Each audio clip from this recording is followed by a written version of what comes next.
ஆன்மீக அன்பர்கள் அனைவருக்கும் தெய்வீக எண்ணங்கள் யூடியூப் சேனலின் சார்பாக அன்பான வணக்கங்கள். நம்முடைய செல்வ வளம் அதிகரிப்பதற்கு முக்கியமா செய்யக்கூடிய விஷயங்கள் என்னென்ன, இதுலயும் செய்யக்கூடாதவை என்னென்ன, இதை பற்றி தான் இந்த பதிவுல பார்க்க போறோம். பதிவை தொடர்ந்து கடைசி வரைக்கும் பார்த்து பயன்பெறுங்கள். தெய்வீக எண்ணங்கள் சேனலை இப்பதான் நீங்க முதல் முறையா பாக்குறீங்கன்னா கீழே இருக்கிற சப்ஸ்கிரைப் பட்டனை கிளிக் பண்ணிக்கோங்க, பக்கத்துல இருக்கிற பெல் பட்டனையும் கிளிக் பண்ணிக்கோங்க. தினம்தோறும் ஒரு ஆன்மீக தகவல் கொடுக்குறேன், அது உடனே நோட்டிபிகேஷனா வரும், நீங்களும் பார்க்கலாம். முக்கியமா வளர்பிறை அஷ்டமி நாட்கள்ல நம்ம கால பைரவரை வழிபாடு செய்தால், சொர்ணாகர்ஷ்ண பைரவரை வழிபாடு செய்தால் நமக்கு செல்வ வளம் பெருகும், எதிரி தொல்லைகள் இருக்காது, கண் திருஷ்டிகள் இருக்காது. அதுலேயும் மாதம் மாதம் இந்த வளர்பிறை தேய்பிறை அஷ்டமி திதிகள் வரும். ஒவ்வொரு திதிக்கும் ஒவ்வொரு கடவுள் வழிபாடு நம்ம செய்வோம். அந்த வகையில தான் அஷ்டமி திதி அப்படின்றது பைரவருக்கு உகந்த ஒரு நாள். சிவபெருமானுடைய அவதாரங்களில் பைரவரும் ஒரு அவதாரம். முக்கியமா பாத்தீங்கன்னா வளர்பிறையில வரக்கூடிய அஷ்டமியில நம்ம சில செயல்களை செய்யும் பொழுது அது நமக்கு பணத்தட்டுப்பாடை நீக்கும்.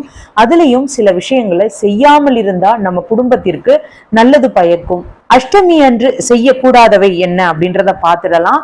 இந்த அஷ்டமி திதி எந்த நேரம் பிறக்கின்றது, எந்த நேரம் வரைக்கும் இருக்கு, எப்பொழுது தீபம் ஏற்றணும் அப்படின்றதையும் இந்த பதிவுல கடைசியில சொல்றேன். அதனால பதிவை தொடர்ந்து கடைசி வரைக்கும் பாருங்க. அஷ்டமி என்று செய்யக்கூடாதவை என்னன்னா, எந்த செயலை செய்ய நினைத்தாலும் அதை செய்ய தொடங்கினாலும் அது முழுமையடையாமல் போகும். அதனால அஷ்டமியில செய்யாதீங்க. எவ்வளவுதான் செய்தாலும் அது சீக்கிரத்துல அது முடிவடையாது. அதனால அஷ்டமியில எந்த ஒரு சுபகாரியங்களையும் செய்யாதீங்க. சுபகாரியங்களை செய்ய மறுத்தாலும் இறைவனை வழிபாடு செய்வதும் மிகவும் உகந்த ஒரு நாளாக இந்த நாள் கருதப்படுகின்றது. அதனால அஷ்டமி திதியில இறை வழிபாட்டை தவறாமல் செய்யுங்க. கோவிலுக்கு போலாமா அப்படின்னா தாராளமாக கோவிலுக்கு போலாம். சுபகாரியங்கள் தான் செய்யக்கூடாது, ஆனா கோவிலுக்கு போலாம். சரி, என்னென்ன செய்யலாம் அப்படின்ற சந்தேகம் இருக்கும். அஷ்டமி நாளில் என்ன செய்யலாம் அப்படின்றத பார்த்துடலாம். இறைவனை வழிபடுவதற்கு உகந்த நாள் அப்படின்னு சொன்னேன். அதுலயும் முக்கியமா பாத்தீங்கன்னா வளர்பிறை அஷ்டமியில நம்ம பைரவரை வழிபாடு செய்யும் பொழுது சகல விதமான செல்வங்களும் அஷ்டலட்சுமிகளின் ஆசீர்வாதமும் நமக்கு கிடைக்கும். அதனால நம்ம நாளைக்கு தவறாமல் இந்த அஷ்டமி வழிபாட பண்ணணும். வாழ்க்கையில எவ்வளவு பெரிய தடைகள் வந்தாலும் அதை அனைத்தையுமே முறியடைத்து நல்ல வழியை காட்டுவார் பைரவர். இப்படி அஷ்டமி திதியில எந்த ஒரு விசேஷங்களும் செய்யாமல் இறை வழிபாடு செய்வதன் மூலமாக நம்முடைய வாழ்க்கையில கண்டிப்பாக நல்லது நடக்க ஆரம்பிக்கும். முக்கியமா பாத்தீங்கன்னா நாளைக்கு சிவன் கோவிலுக்கு போயிட்டு வாங்க. அஷ்டமி திதி எப்பொழுது ஆரம்பிக்கின்றது, எப்பொழுது நிறைவடைகின்றது அப்படின்றத பார்த்துடலாம். வருகின்ற 8/12/2024 ஞாயிற்றுக்கிழமையோடு இந்த வளர்பிறை அஷ்டமி வருவது அதிவிசேஷம். நேரம் என்னன்னு பாத்தீங்கன்னா காலையில 7:33 அதாவது ஞாயிற்றுக்கிழமை காலை 7:33 இது மறுநாள் விடியற்காலை 3:35 வரைக்கும் இருக்குங்க. இந்த வளர்பிறை அஷ்டமி அன்று நீங்கள் ஏற்றக்கூடிய முக்கியமான ஒரு தீப வழிபாடு பற்றி தான் பார்க்க போறோம். முக்கியமா நீங்க ஞாயிற்றுக்கிழமை இந்த வளர்பிறை அஷ்டமி வழிபாடு பண்ணீங்கன்னா வாழ்க்கையில கஷ்டங்கள் அப்படின்றத இருக்காது, செல்வ வளம் பெருகும், எதிரிகள் தொல்லை முக்கியமா இருக்காது. தவறாமல் அனைவரும் இந்த வழிபாட்டை பின்பற்ற வேண்டும். 2 நெய் தீபம் மட்டும் நாளைக்கு ஏற்றினால் போதும். சில பேரு கடன் தொல்லை தீர்வதற்கு சிவப்பு நிற திரி தீபம் ஏற்றுவாங்க, பூசணிக்காய் தீபம் ஏற்றுவாங்க. அது அவரவர்கள் விருப்பம். ஆனால் வளர்பிறை அஷ்டமி நாளில் 2 நெய் தீபம் பசுனை ஊற்றி பஞ்சுத்திரி போட்டு தீபம் ஏற்றுங்க. மனதார கால பைரவரை நினையுங்க. இது உங்களுக்கு வாழ்க்கையில சகல விதமான நன்மைகளையும் பெற்றுத்தரும். முக்கியமா பாத்தீங்கன்னா தேய்பிறை அஷ்டமியில ஒரு சில தீபம் ஏற்றுவோம். அது நம்முடைய பதிவுகளில் கொடுத்துருக்கேன். 5 தீபம் ஏற்றணும்னு. வளர்பிறை அஷ்டமியில 2 தீபம் போதும், அதுவும் நெய் தீபம் போதுங்க. முக்கியமா பாத்தீங்கன்னா விரதம் இருக்கிறவங்க விரதம் இருக்கலாம். ஆனா வயதானவர்கள், உடல்நிலை சரியில்லாதவர்கள், கர்ப்பிணி பெண்கள் விரதம் இருக்க வேண்டாம். வளர்பிறை அஷ்டமி திதியில இந்த ஒரு வழிபாட்டை நீங்க பைரவரை மனதார வழிபாடு பண்ணுங்க. எல்லா விதமான நன்மைகளும் நடக்கும்.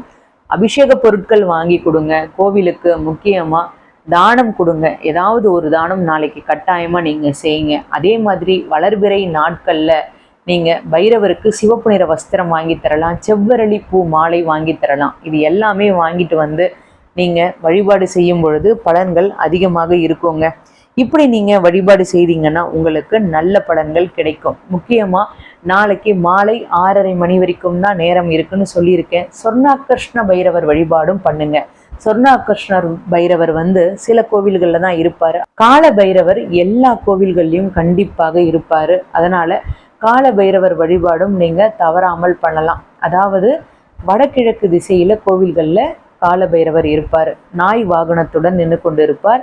அதனால கால பைரவர் வழிபாடு நாளைக்கு அனைவரும் தவறாமல் பண்ணுங்க. கோவிலுக்கு போக முடியாதுன்னு சொல்றவங்க ஓம் சொர்ணாகர்ஷ்ண பைரவாய நமக, ஓம் சொர்ணாகர்ஷ்ண பைரவாய நமக, ஓம் சொர்ணாகர்ஷ்ண பைரவாய நமக இந்த நாமத்தை சொல்லிட்டு தீபத்தை 2 நெய் தீபம் ஏத்துங்க போதும். வீட்டுல ஏற்றி மனதார நினைத்து வழிபாடு பண்ணுங்க. உங்களுக்கு சகலவிதமான நன்மைகளும் நடைபெறும். பைரவருடைய ஆசீர்வாதம் பரிபூரணமாக கிடைக்கும்.